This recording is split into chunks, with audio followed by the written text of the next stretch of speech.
गोंदिया जिले में आज रोजगार का बड़ा अवसर देखने को मिला।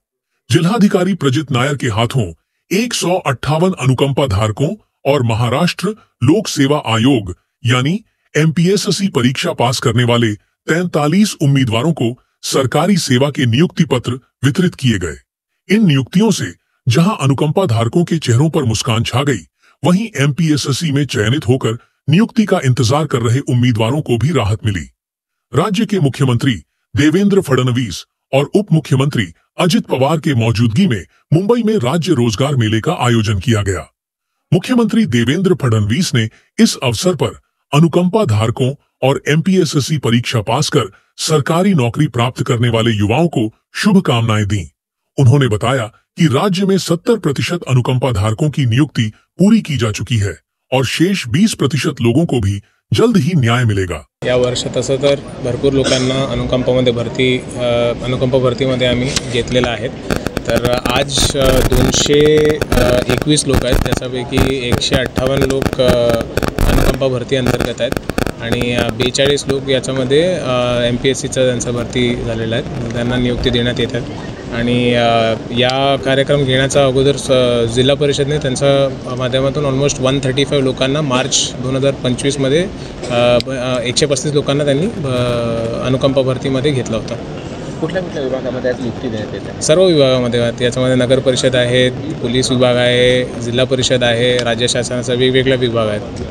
माझ्या पतीचे 4 वर्ष अगोदर निधन झाले आणि त्या अनुषंगाने मी नोकरीसाठी खूप प्रयत्न केले। 4 वर्षापासून मी महाराष्ट्र सरकारचे आभार मानते की त्यांनी मला 4 वर्षानंतर नियुक्ती दिली आहे, त्यांचे मी खूप आभार मानते। महाराष्ट्र लोकसेवा आयोगामार्फत घेण्यात आलेल्या एमपीएससी गट क परीक्षेमध्ये माझी महसूल सहाय्यक तहसील कार्यालय सालेकसा या ठिकाणी नियुक्ती करण्यात आली।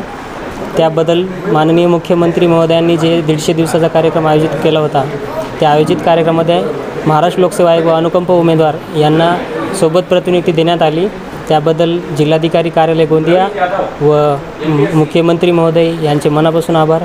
अथक केलेल्या परिश्रमाला आज संघर्षाला फळ भेटलं, याचा खूप खूप मला अभिमान आहे। असंच महाराष्ट्राच्या मुख्यमंत्री मार्फत असेच कार्यक्रम होत राहतील हीच अपेक्षा। ही एक्झाम 2023 आहे। महाराष्ट्र एमपीएससी ग्रुप सी घटक महसूल सहाय्यक 2023ची भरती आहे। मग त्यानंतर प्रिलिम्स, मेन्स आणि कौशल्य चाचणी आणि आता ही नियुक्ती। बरीच वर्ष म्हणजे जवळपास 3 वर्ष झाले त्या गोष्टीला। आणि सांगायचं म्हटलं तर महाराष्ट्र शासनाने घेण्यात येणाऱ्या राष्ट्रनेता टू लोकनेता ह्या कार्यक्रमाअंतर्गत 150 दिवसाचा कार्यक्रम अजून वाढवण्यात आला आणि त्या अंतर्गत आम्हाला नियुक्तीपत्र दिलं। त्याबद्दल माननीय मुख्यमंत्री देवेंद्रजी फडणवीस यांचे खूप खूप आभार। तसेच माननीय जिल्हाधिकारी साहेब यांचे खूप खूप आभार।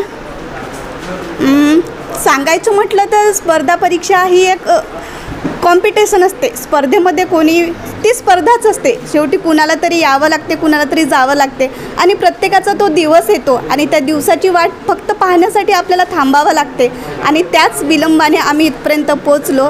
गोंदिया जिलाधिकारी कार्यालय के नियोजन भवन में आयोजित इस कार्यक्रम में विभिन्न विभागों के अधिकारी, अनुकंपा धारक, एमपीएससी में चयनित विद्यार्थी और उनके परिजन बड़ी संख्या में मौजूद थे।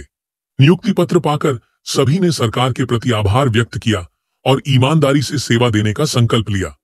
राज्य सरकार द्वारा चलाए जा रहे इस रोजगार अभियान से न केवल बेरोजगार युवाओं को रोजगार का अवसर मिल रहा है, बल्कि अनुकंपा धारकों को भी नई उम्मीद की किरण दिखाई दे रही है।